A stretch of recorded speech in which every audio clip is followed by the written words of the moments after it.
Welcome, folks.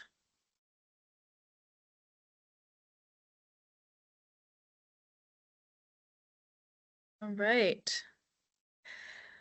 So thanks everyone for joining. We had about 27 people register, so we're almost at about third of the folks being here, and we'll just dive in as we have limited time and a lot to cover. Thanks for being here.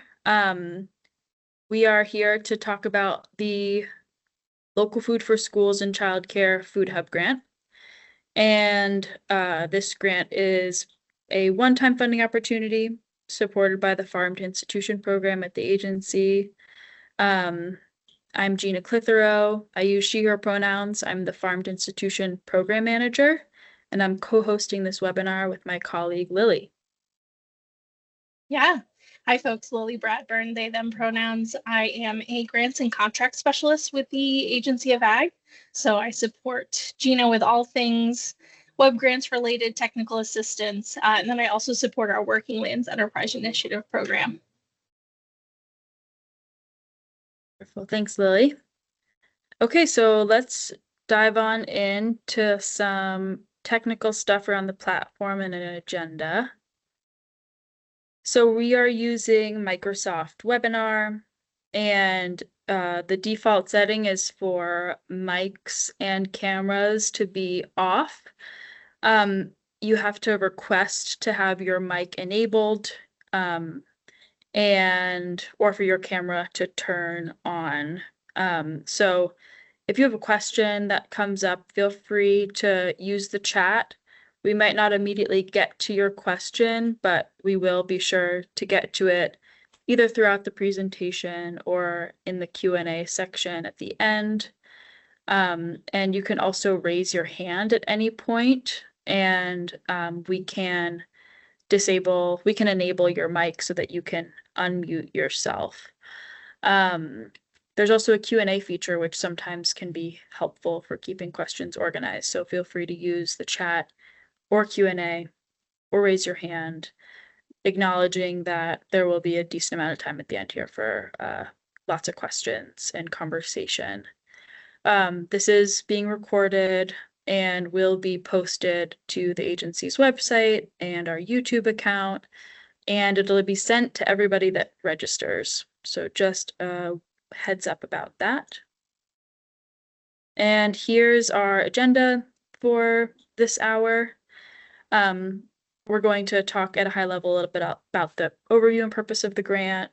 We'll dive into the details, breaking down some of the core components of what exists in the request for applications. And then I will hand the floor over to Lily to walk through how to apply for this grant in web grants, including how to fill out the Excel-based budget supplement, which is a unique aspect to applying for an Agency of Ag grant specific to this funding opportunity. So if you're familiar with web grants, would encourage you to stick around for the web grants tutorial and the to get that budget supplement overview as well. And then I'm hoping that we'll have around 15-20 minutes for Q&A. We'll see how quickly I can breeze through these slides. So the Vermont Farm to School and Early Childhood Grant Program was authorized in 2006 with the passage of the Rosa McLaughlin Farm to School Act. The agency manages these grants on an annual basis, and the purpose is really to support Vermont schools and early childhood programs and building and sustaining farm to school programs that will increase market opportunity for Vermont producers, enhance educational experiences for Vermont youth, and improve child nutrition and wellness. At the beginning of this fiscal year, my colleague Connor Floyd and Connor's with the Vermont Agency of Education, we co-hosted a Farm to School Grants 101 webinar. And we prepared this calendar as part of that webinar. So just to show what this past school year has offered in terms of grants and where we're at right now in the calendar. We're nearing the conclusion of fiscal year 2026 with the local food for schools and childcare food hub grant. There was a CSA grant that was open in the fall using the same funding source. And what you'll see here is a mix of offerings from the Agency of Ag and Agency of Ed. So the funding priorities for the program are all aligned with the purpose of the local food for schools and childhood grant, which I've already stated, so I'm not going to reiterate them, but these are listed in the RFA. I want to provide a brief overview of the Vermont Local Food for Schools program, which was offered in school year 2023 to 2024. This program was a partnership between the Agency of Agriculture and 4 nonprofit food hubs. Collectively, these food hubs reached every single school food authority in Vermont. This came out of one-time USDA funding for local food for schools. And every state operated this program a little bit differently. But we found with the Vermont model that there were a lot of lessons learned that we wanted to integrate into this next iteration when additional funding became available. So one of the qualities of the local food for schools program that was offered in 2023 to 2024 was really the ease of access of this opportunity for schools, for school nutrition programs. The agency made this funding available to the food hubs and we had 4 subaward agreements with the 4 food hubs that were working with the school food authorities. So the school food authorities had an easier time accessing this one-time surge of local purchasing support because they didn't actually have to do any grant paperwork with the Agency of Agriculture. They were just contacted by a food hub and said, informed that they had credit allocated to their account and that they could go in and order local food for free and get it delivered to their school. The system worked quite well. There were a few kinks and a few things that we wanted to change up if offering it again, and that's what we've done. This grant this year is funded by one-time state appropriation for local food for schools and childcare. It was awarded as a result of the federal termination of what was meant to be year 2 of the LFS program. The agency had received a grant of $1.2 million from USDA in January, and then it was terminated in March. And then advocates fought hard at the Vermont State Legislature to backfill that funding, and the state legislature did so. Hence, we had $500,000 available for local food for schools and childcare in fiscal year 26. 200,000 of that allocated to the CSA grant program for early childhood, and then 300,000 of that allocated to this very funding opportunity, which is the last funding opportunity of fiscal year 26. So at a high level, the purpose is to provide local food to children in K-12 schools through partnerships with the local nonprofit food hubs. There's $300,000 available to award. And while there's no minimum or maximum award specifically, award amounts will be calculated based on the applicant's unique mix of school food authorities that they will serve. The project period is 24 months or 2 years. We extended this project period based on feedback that we heard from our partnering food hubs in the last round, that having 2 years is helpful so that school nutrition directors are aware of the resources and are able to integrate their menus, because they're planning their menus sometimes a year or more in advance with their other efforts to source funding for food or including local food. So we made that a 2-year project period to support local food purchasing throughout that time, especially that second year, school year 27 to 28. Eligible applicants are nonprofit food hubs headquartered in Vermont. Grant funding is made possible again by this one-time state of Vermont legislative appropriation that came about because the USDA, we had a USDA grant to do this same type of work, but at a much larger scale. And that was rolled back in 2025, March 2025. The application deadline is February 19th, 2026. And those are the high-level details. Eligible projects. So eligible applicants need to be able to fulfill at a minimum these responsibilities. They need to be able to provide ordering, delivery, and sales support to K-12 customers, provide local food to an identified list of Vermont school food authorities. The local food needs to meet the Vermont local food definition. Applicants need to provide their partnering school food authorities with the flexibility to select and order foods that work best for their child nutrition programs. So rather than being really prescriptive about what they need to order, school food authorities need to have choice in what they order. And applicants also need to carry a variety of products that are well suited to K-12 nutrition programs and support a variety of producers. The allowable costs are quite straightforward with this legislative initiative. These funds can only be spent on local food as defined by Act 129 of 2020, which is the Vermont local food definition. That's the only direct cost. Indirect costs are also allowed up to no greater than 15% of the total grant request amount. Funding can't be spent on food that's not considered local or any other supplies, equipment, contracts, etc. No matching requirement for this grant. Again, award range is set based on which SFAs your food hub intends to partner with, and $300,000 in total available to award.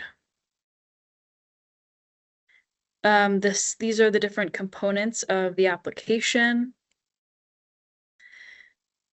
We have created a budget supplement workbook for this grant opportunity, which, as you'll see, every school food authority in Vermont has been allocated a certain dollar amount of that larger $300,000 in a completely fair, equality focused process. It's really around just how many kids are being served by that SFA. We used an enrollment-based formula to calculate the total amounts.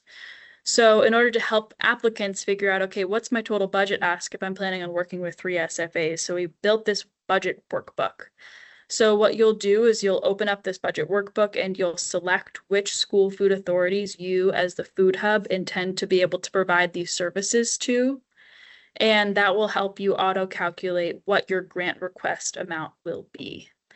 For each entry, you'll also answer some additional questions, and we'll show a closer look at that soon. But I wanted to give you a heads up. This is one of the application requirements that is, above and beyond answering the questions in the grant application. Other attachments that'll be required are 2 letters of commitment. 1 letter of commitment is required at a minimum from one of the SFAs that your organization will partner with and provide that delivery, sales, ordering support. That letter of commitment, we have clarity in the request for applications as to what that needs to entail. In short, that letter of commitment needs to explain to demonstrate that the SFA or the school food authority has an understanding of what products are available through your Food Hub catalog and understands your ordering systems and is excited and able to make a partnership work for the next 2 years through this grant program. A caveat there is if your school food authority um, in whole or in part uses food service management companies for contracted meal service, there needs to be explicit acknowledgement of that in the letter. And the school food authority needs to demonstrate that they understand how to utilize this program within a food service management company context, because there are specific limitations and rules in order to ensure that they're compliant with their contract to the school district. The other letter of commitment, and again, only one letter is required from an SFA. Most applicants, I would presume, are going to work with more than one school food authority, but you only need to submit one. It might make your application more competitive to show, multiple school food authorities understand how to work within your system and are excited to partner. But at a minimum, we just need to see one school food authority letter. Similarly, if there are any local food producers that are particularly excited about the local food for schools and childcare opportunity, we know that a lot of local producers saw a real increase in sales through the last iteration of the local food for schools program. Getting some sort of commitment that they understand that there's going to be an increase in sales of any particular product and that they're capable of fulfilling on those demands. And then the next set of attachments are, again, the budget supplement Excel workbook that Lily will walk us through. And then the Act 154 Good Standing Certificate, which is a standard water quality certificate required for any and all grants that come out of the Agency of Agriculture. Once if your grant is selected for award, we move forward. We start signing a grant agreement. Before we're able to start your grant and sign those grant agreements, we will need a certificate of insurance listing the Agency of Ag as additional insured. Because there's going to be food movement involved. In most cases, there's also going to be automotive liability requirements there. These are, again, standard state requirements. And an IRS Form W-9. These are standard requirements for all Agency of Ag and State of Vermont grant agreements. So, applications for this opportunity are going to be reviewed using a committee, and we'll have folks from the Agency of Ag, Agency of Ed, Department of Health, Farm to School and Early Childhood Network. This is standard for all farm to school grants. The Agency of Ag doesn't do this alone. We rely heavily on our partners to support us in making good decisions. We also have scoring criteria that's clearly, transparently laid out in the request for application, so you can look, and we strongly encourage all applicants to read thoroughly the scoring criteria to understand how are points going to be allocated to your grant application. Scores are based on the project proposal quality. These are just broad categories. There's much more details in, I think it's page 22 to 23 of the request for applications. Project quality, proposal quality, Food Hub logistics, collaboration and partnerships, and budget. And then the agency will also ensure that each school food authority has an assigned food hub through this grant. So there will be an assessment at the end of, okay, so we've got all these budget supplements. We see that applications have come in and every single school food authority has at least one food hub ready to serve them and they meet the criteria, they're eligible. Awesome. Are there 2 or more that are interested in serving the same SFA? Okay, well then we're going to have to look closer into the scoring criteria and make these assessments as to, based on the scoring criteria, which applicant is going to be able to better serve that SFA. there might be instances where some SFAs are not selected at all. Maybe they're in a really far-flung region of the state that's hard for a food hub to reach. We are really hoping that we're able to reach every single school food authority through this grant. We did in local food for schools, but if we come up with an instance where that's not possible for one reason or another, we hope that in application negotiations with selected applicants, we can work with an applicant to see if they'll be willing to kind of negotiate and expand their reach a little further to take up these schools so that every single school district in the state of Vermont has access to local food funding. And again, lots more detail on how applications are scored in pages 22 to 23. I want to flag this food hub logistics section is quite dense, and I would encourage everyone to kind of read through that. A lot of the components in there of how many school food authorities, how many sites within a school food authority you're able to serve. You know, the more sites that you can deliver to directly, the better. Can you only deliver to one? It'll be drop shipments that will reach everybody else. Or how long is your like ordering and delivering time frame? And are you delivering at the beginning of the week and the end of the week? We added in these food hub logistics questions in response to feedback that we got from food service directors in the last round of the LFS about certain aspects of the food hub logistics for different schools that weren't working as well for them. So we understand that reaching like really rural areas comes with real constraints. And if there is an opportunity where multiple applicants have the capacity to serve the same SFA, and some have the ability to deliver on a more frequent basis or have the ability to provide, easier ordering through like an online ordering system, then those are things that the agency is going to take into account in the scoring of those applications. And yeah, happy to speak more on that as needed, but the scoring criteria is quite detailed and would encourage applicants to dive in. So the timeline for this grant, again, it's a 2-year grant, starts in June of 2026 and ends in June of 2028. Applicants will be notified of award decisions in April 2026 and then we'll be asking for the paperwork, the W-9, etc. Just want to flag there's going to be an interim report and a final report, which is also quite standard, but I wanted to flag the payment provisions, which are a little unique in this case.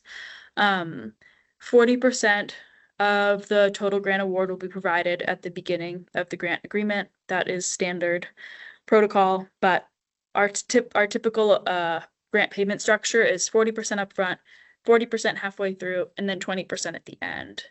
For this grant, because food hubs are going to be providing, are going to be paying for this food, we learned in the LFS creation process that we really needed to make sure our food hubs had access to funding faster.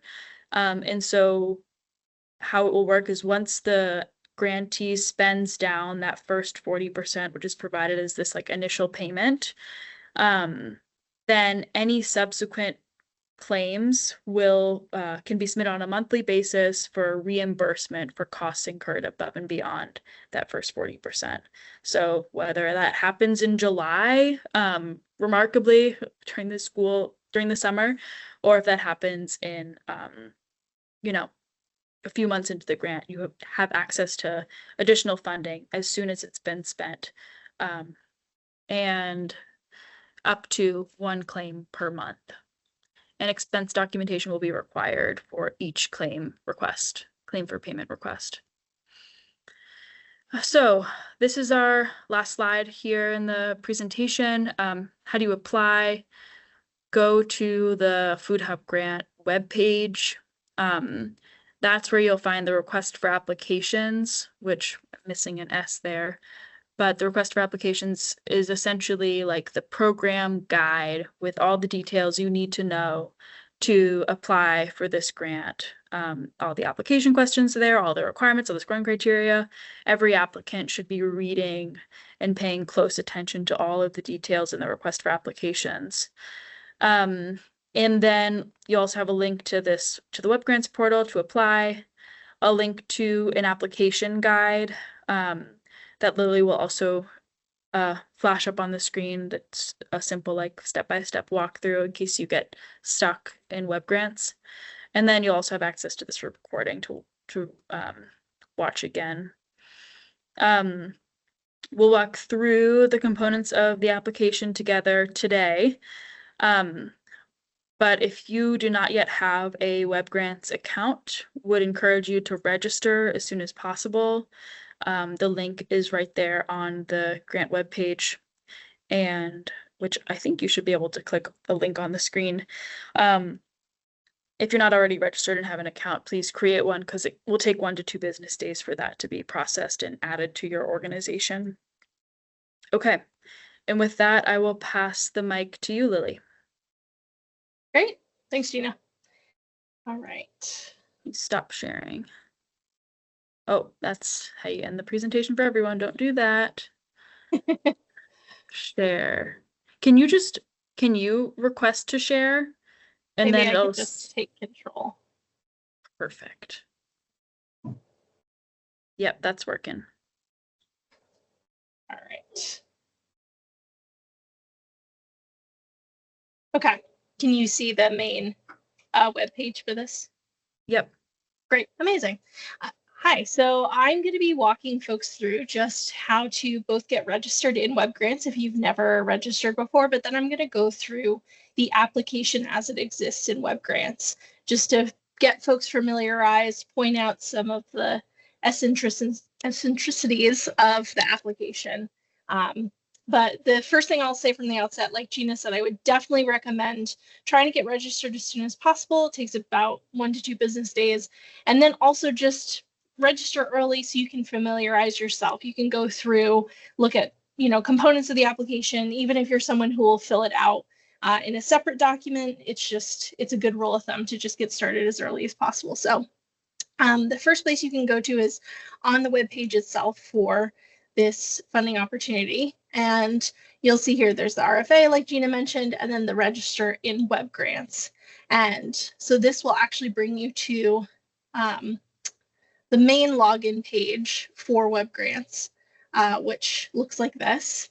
And you'll have here this click here to register. And so this will bring you to a form that you can fill out.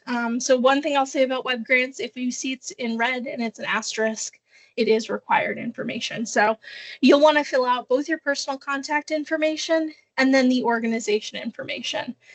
So for most folks, it'll just be the food hub you're applying on behalf of. But if your food hub happens to have a fiscal sponsor, someone who takes financial responsibility for any kind of like grant agreement or contract you might go under, fill out that information because that's what entity you want the information to be under. But for the most part, I think with this application, it will be just the food hubs themselves filling out. So once you've filled out all this information, you will save that registration information that submits it, and then we review that on the back end, and then you'll get 2 different emails. One that comes with your username, and the other is your password.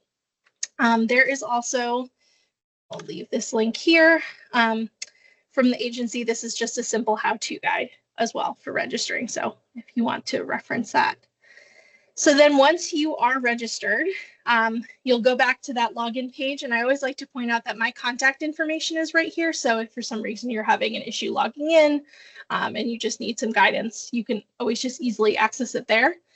But once you sign in for the first time to Web Grants, it'll bring you to the portal's main page, which is sort of this work assignment page.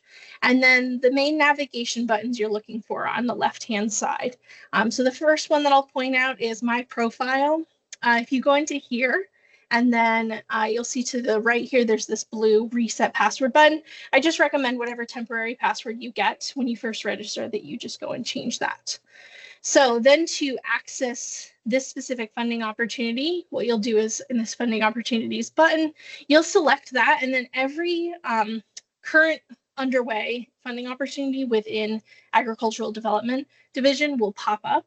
And so you'll want to look specifically for the LFSCC Food Hub grant. So once you select that, there is just a main page that kind of gives, again, reiteration of the RFA. It's just putting the information in as many places as possible. So there's some of that information here, as well as having some attachments, including both the budget supplement workbook, which I'll talk about later, and then the RFA again.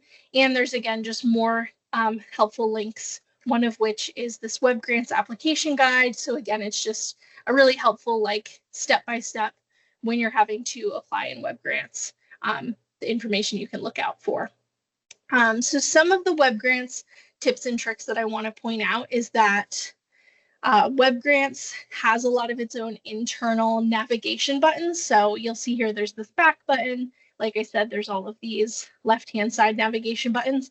I recommend that you don't use your browser's refresh button, back button, anything like that, whether you're using Chrome or Edge, anything like that. It doesn't always translate, and sometimes you could be in the middle of working on something in the application. You might lose it if you try and hit a back button or refresh button within the browser. So just always use like this back button, you know, always wanting to go along as you're working and saving the form, unlike a lot of other sort of online server documents you might work with where things save automatically. Web grants does not do that. So you have to make sure that you're manually saving.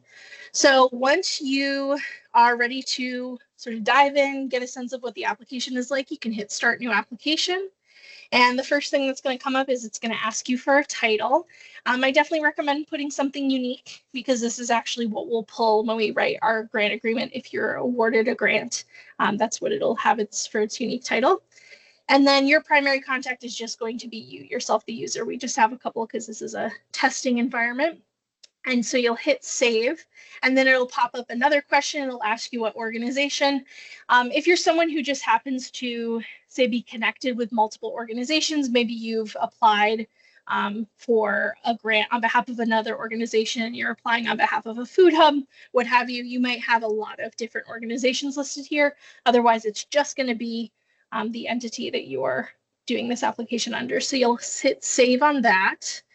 And then this additional contacts is not required, but if you are going to be filling out this application with maybe several different staff members, everybody needs to be registered in web grants, and you would be able to go through here and find them. So if I was going to add just myself, I could put in Lily, and then I'm added in with this account.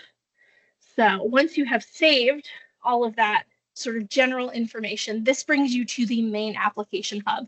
So this is the application details page. This is where you'll access all the different sections of the application as it's listed in the RFA. The first thing you're going to see is there's just a big red bar that says you can't submit it, and that is because you haven't filled anything out. So the way that the web grants application works, it's sort of a multi-step process. Each of these sections you see here is a section of the application to fill out. When you select into that, you're going to want to fill out all the forms that are in there. You're going to want to save form, and then you're going to want to mark that form as complete, because then what you're looking for here is this complete section. You want green check marks going all the way down.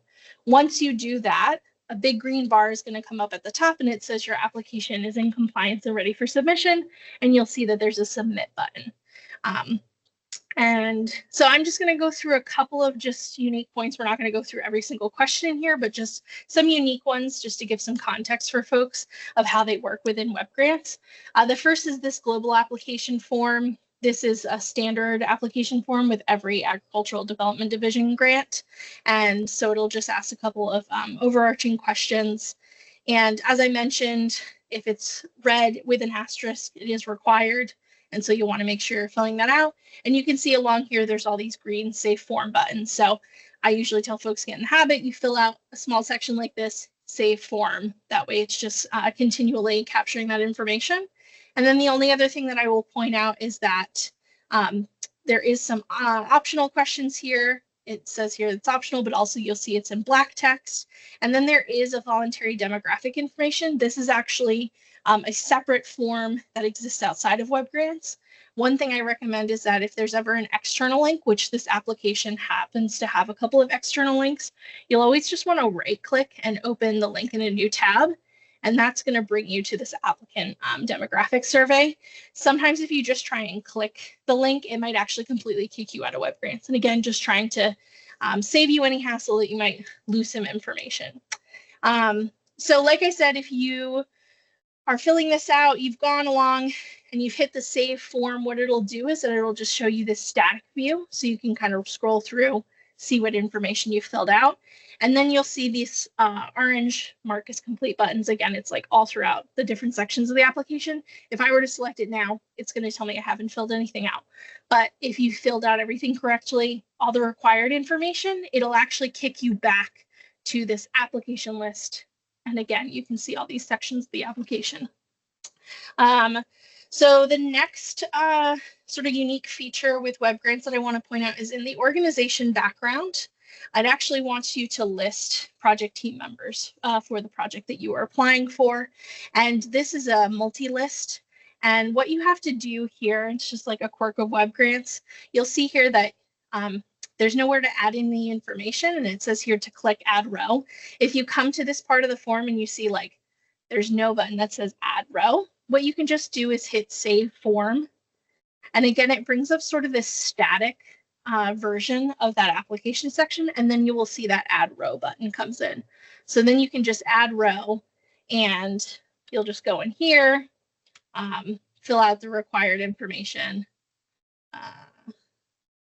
And I'm just going to save this. And then once you save it, it'll actually populate it as a row within that section.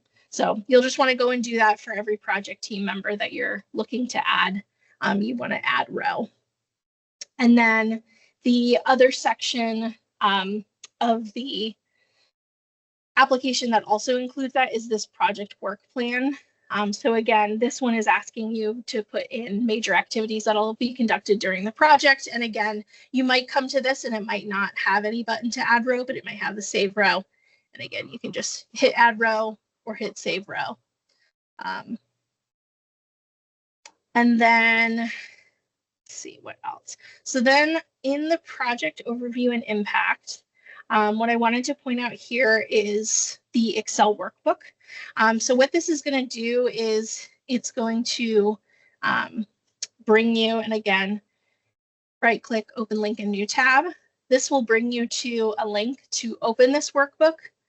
And then when you go to open the workbook, this is just a permanent file that you need to download. So you'll just want to make sure you do that. Don't try and fill it out in here.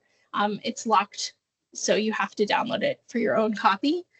And so this template, once you've downloaded it, you'll be able to work in it, but a couple of things that I wanted to point out. So the first tab on this is the application questions that are required.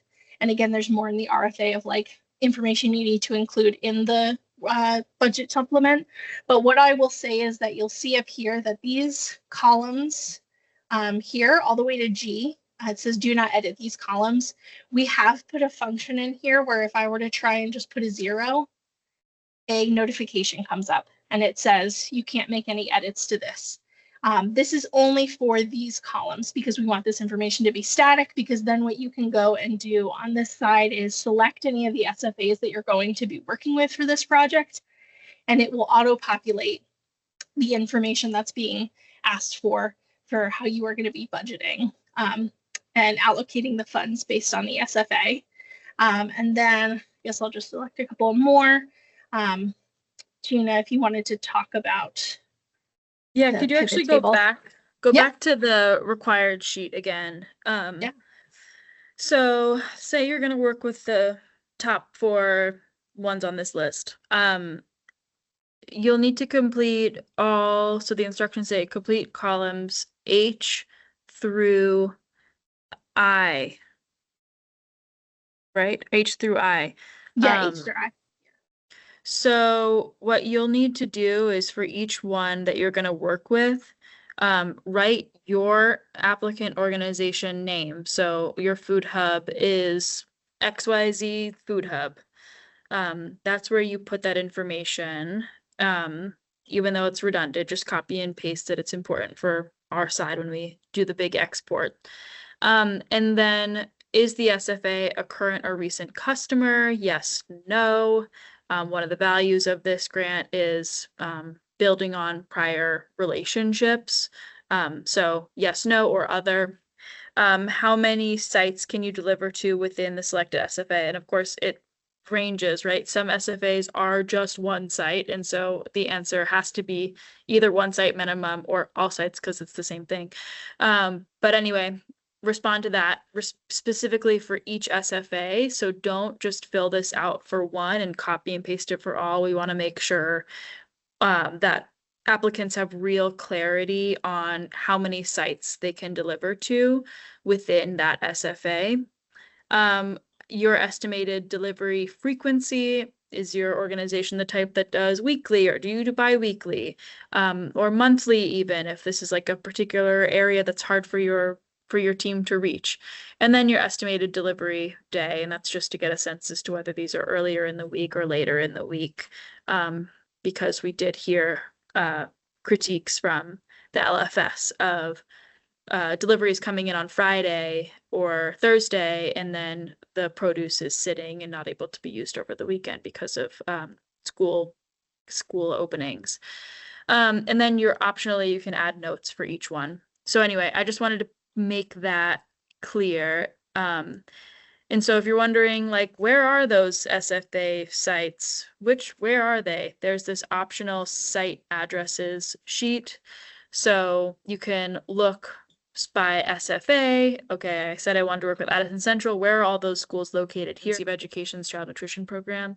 Most of these sites are self-prep, which means they are preparing food. Some of these are vended or satellite sites, which means that food is being delivered to them from usually another self-prep kitchen or a production kitchen within their SFA. So we put this here just as a key to help food hubs that are trying to assess, like, well, do I need to reach this one and not that one?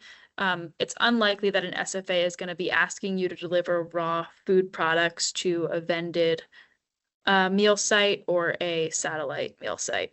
So that's my only other nugget of information that's on this sheet that you might not initially see when opening this document.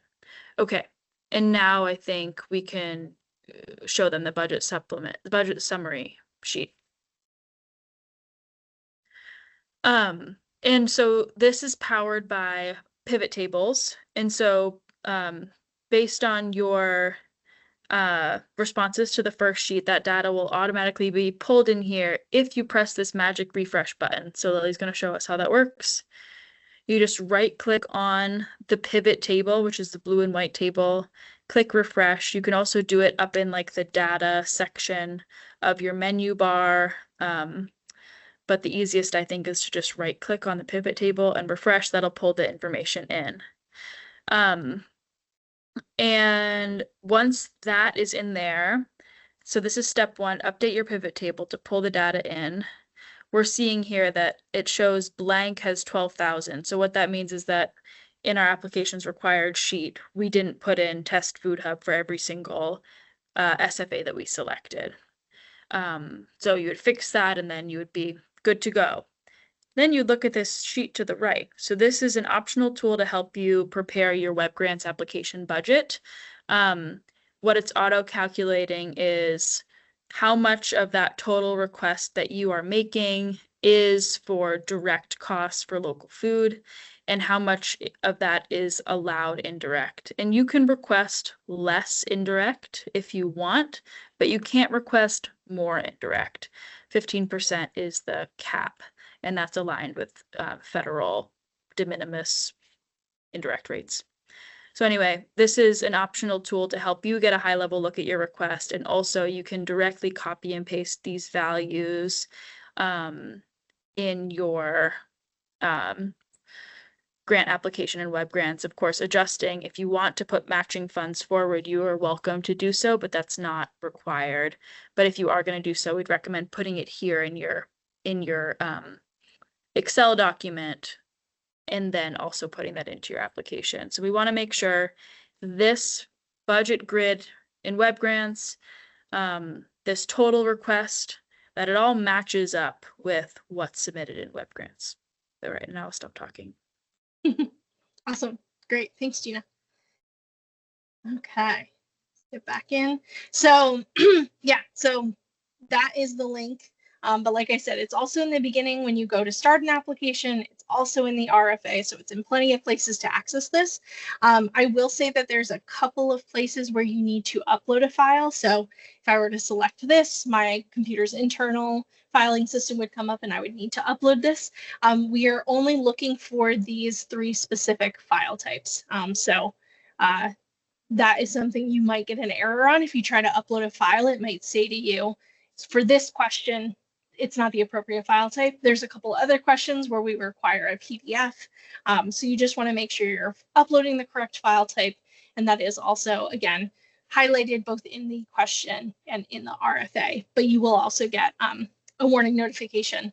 If you're having any issues, like you happen to work in Google Sheets or maybe a Mac Excel, you can always reach out to us. Just, bounce some ideas of how to convert that to the appropriate file type. So that is really all for this section, just a unique characteristic. So I'm just going to go back. And then, as Gina had mentioned with the project budget, so this is the part of the application where you can put in your budget. And so this is where you would transfer in that optional tool that's available in the budget supplement. This is where you can transfer that information is into these columns. And so the one thing I will say is that sometimes, because you'll see here that all of these columns are required, sometimes web grants can be a little funny with the $0 that sort of default. So if you go to fill this in and you are only filling in grant funds requested, maybe you're not putting in a cash match or an in-kind match, and you go to save it and it says you still haven't completed the budget, I would just populate zeros into that. It doesn't always happen. It's not like a foolproof thing that is always going to happen to you, but I just like to point that out because sometimes folks run into that. And then again, as Gina mentioned, you just want to make sure that your numbers are matching. So if you do use the optional tool and you copy it into the budget table, that then when you go to put in total funds requested for this grant, it's both local food and the indirect costs, if that is something that you're asking for. So again, just making sure that grant request total is the same in both of these locations. Also in that global application form that I showed right at the beginning, there's also a question that asks how much you're requesting in grant funds. And again, just make sure all 3 places that it matches. And then I think the last 2 pieces I'll point out. So this is the attachment section. So those letters of commitment. So the SFA letter of commitment and then the producer letter of commitment. This is where you would upload them. Again, you're only required to have one of each of these, but there are a bunch of optional attachments if you are looking to upload more than just the 2 required. And again, these are PDF required format. So again, you would possibly get a warning that just says it's not in the correct file format. You can always reach out to me if you're just having any issues with that. And the final piece that I'll point out is the water quality certification. So Gina mentioned this was a piece of documentation all Agricultural Development Division grants, grant applications require. And so what you want to make sure you do is that you fill out their information up here, and then you'll want to actually submit the form. And we include a link to a blank copy of the form. So again, right click, open the link in a new tab, and it comes up to this blank Act 154 good standing certification. Sometimes it throws people off. You as the applicant organization can just fill this out yourself. You don't need someone from the agency to fill this out. This is really just a show of good faith of, yes, we have good standing with the agency's water quality, Agency of Natural Resources, I should say. So you don't need someone else to fill this out. It's just, the signatory authority within your organization. So then you'll want to make sure you download that. And again, that will be something you select the file and you'll want to upload. So those are just some of the grant components. And so, like I said, I just want to reiterate again, you go through each section, you want to save the form as you're filling it out, and then you want to mark it as complete. You want to get this green check mark for all of these sections. And once you get all the green check marks, the last thing you definitely want to make sure you do, and sometimes folks might not forget to do this, is you actually want to submit the application, because that's what sends it off to the review committee to look at. And I will say folks are more than welcome to like begin the application again, like in a Word document somewhere else, and copy and paste. I always recommend just doing a little read through to make sure any formatting, translated correctly. Sometimes some characters like quotes or commas might come up as weird characters within WebGrants. So always just give a review of things. And again, just familiarize yourself with WebGrants as early as possible for filling this application out.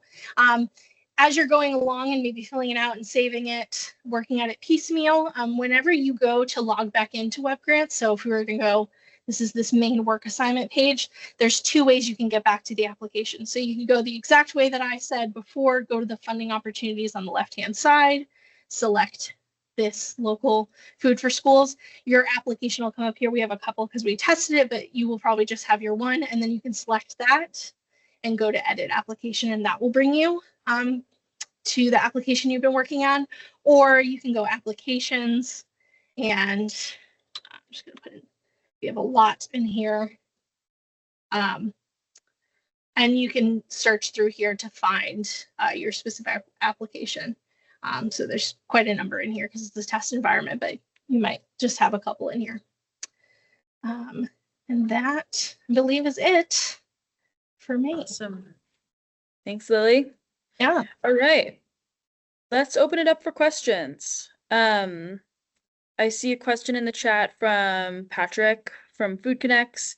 Can you explain the indirect cost a little more? In what situation would a food hub not request indirect cost? If the hub doesn't request the entire indirect cost amount, would the balance then go to the SFA's direct costs or available funds? That's a good question.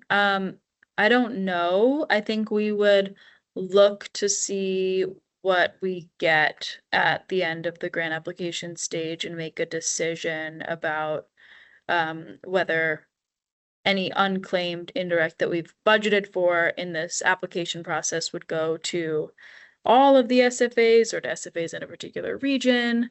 It's a good question, and I will put a pin in that for in case that comes up. But indirect costs are essentially like funds used to support like the overhead and administration of any grant. It's like you need to be paying rent and have lights on in your office space in order to do the specific project focused work that a grant is funding. So that's how we typically talk about indirect. So yeah, there's no specific need for how they would be spent. Indirect costs are not like monitored, or you don't need to do reporting on how those are spent. We provided indirect as a part of this grant in response to the fact that we heard feedback from LFS program participants that they needed administrative support to run the program and to be able to support having staff available to answer questions and actually implement the actual program. So that's why we made a carve out for administrative funds through the indirect route. Thanks for that question. Any other questions? And folks can feel free to raise your hand if you want to get on the mic. Next question I'm seeing is from a SFA. We have a food service management company, but would like to partner with the food hub.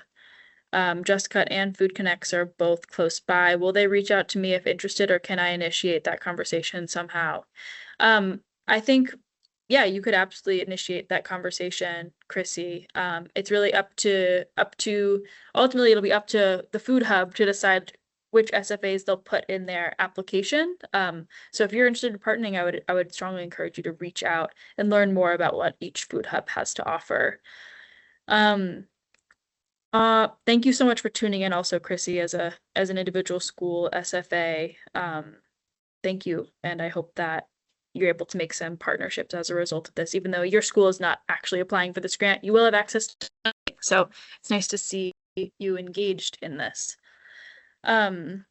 Rochelle, in the Excel workbook, do we count as sites served within the SFA only those that we deliver directly to, or also include the vended or satellite sites? If we deliver to a main site that sub-distributes to satellites, can we still check all sites served? Good question. I would say that you deliver to one site or two sites that you are actually delivering to, but put that in the notes column because yeah, in the context where every other site is a satellite or vended site, then I don't think that should be a knock against your application and your competitiveness with respect to your delivery reach. So yeah, put that in the notes column, but say with accuracy which specific sites your trucks will be rolling up to. Any other questions? Sorry, we left less time than anticipated.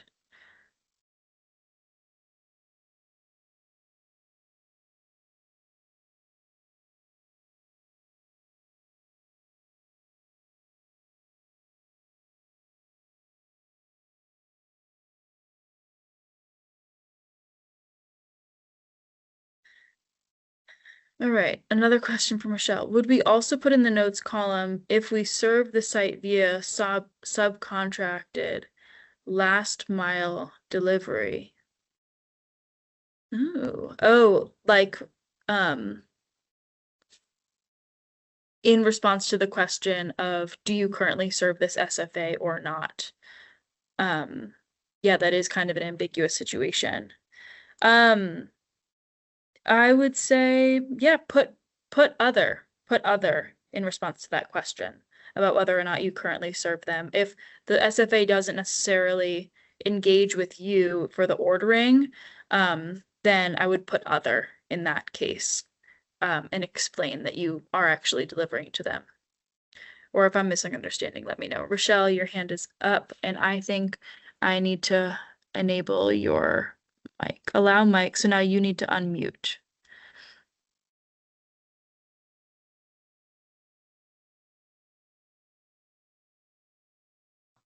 All right.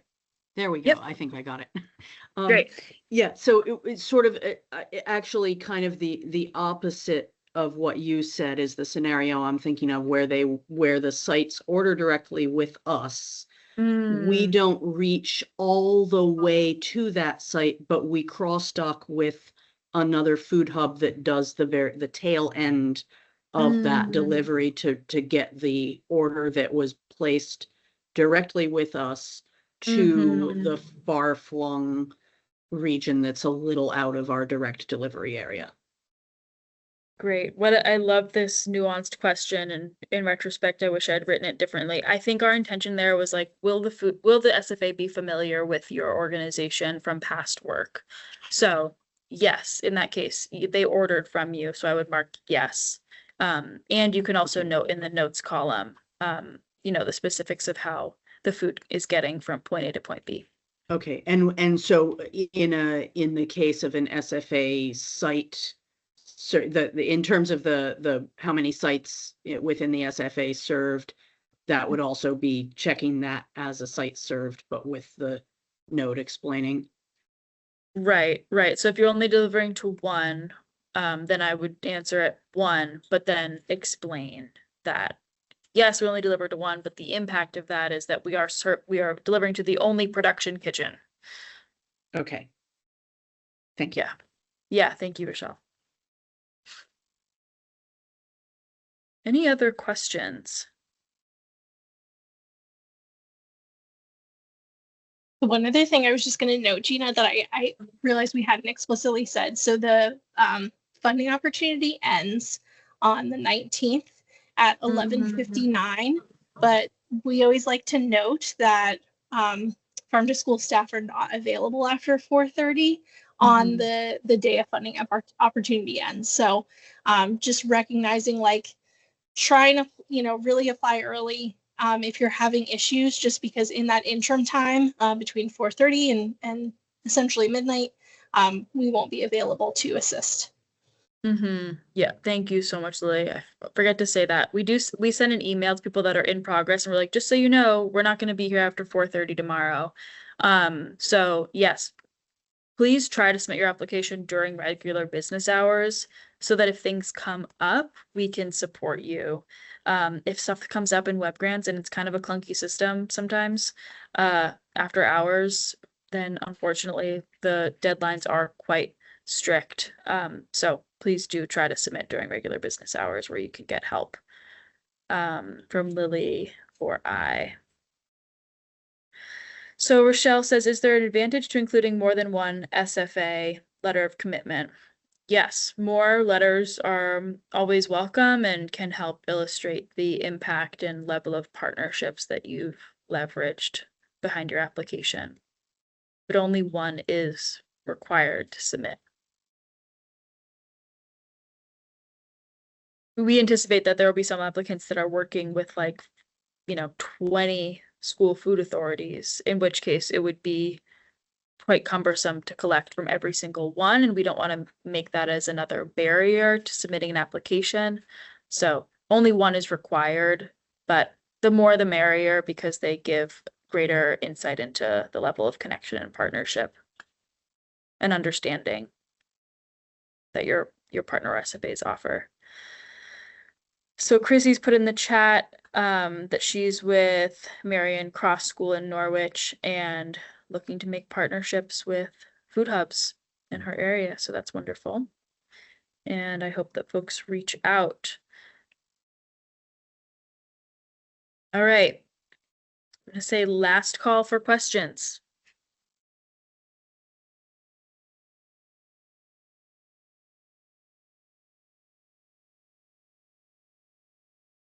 Okay. Well, I am available for any other content related questions. Lily is available for any web grants, technical questions, or questions about the Excel workbook and the functionality. So reach out if you need support. Our contact information is all over the Farm to School grant webpage. Thanks so much for coming. This will be recorded so you can look back if you need to. And we look forward to seeing what applications we receive. Thanks, All folks. right. Thank you all. Bye. Bye.